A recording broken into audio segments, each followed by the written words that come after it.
Councilman Jones. Thank you, Mr. President. And I want to thank the mayor for giving his vision of the budget for the upcoming fiscal year.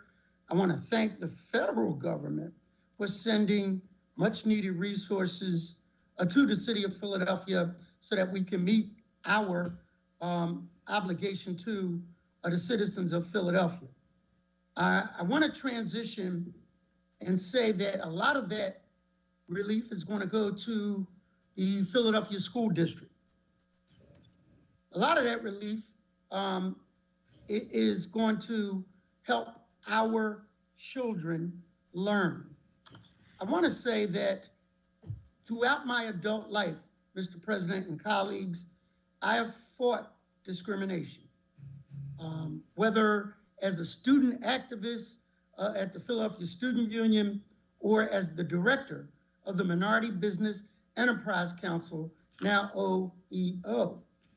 And now, more recently, as a member of the Pennsylvania Human Relations Commission, where we ferret out discrimination throughout the Commonwealth of Pennsylvania. I rise today out of concern, Mr. President, out of concern for a disparate impact that I believe developed around African-American minority-owned charter schools. I'm gonna give 3 definitions and then I'm gonna stop talking. Disparate impact is whether or not you intend to be racist or intend to do harm to a group of people, but by your actions, by the results of those actions, it has a disparate, disproportionate impact on a race or group of people. I cite that when I say that out of the 19% minority charter schools, 85% have been impacted through non-renewal. 19% of the population, 85% of the negative actions. And do I believe that maybe the school district is racist? Not necessarily. Do I believe that the impact has racist impact? Absolutely. Second definition that I'd like to bring forth is arbitrary and capricious. My lawyer colleague, Councilman Green, knows what this is, but I'll give you a common sense definition.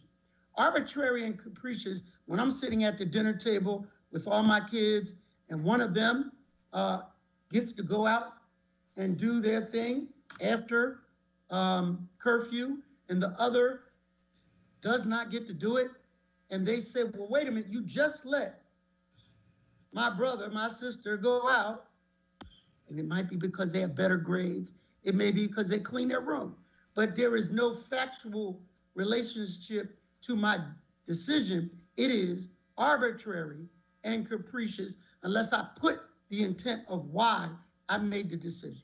Often, too often, the decisions that are made to close charter schools, many of them in my district, that's why I rise today, are arbitrary and capricious and do not have a apples to apples comparison of why you choose one school not to renew versus others, other than possibly race. It bothers me to say it, but I'm gonna call it like I see it.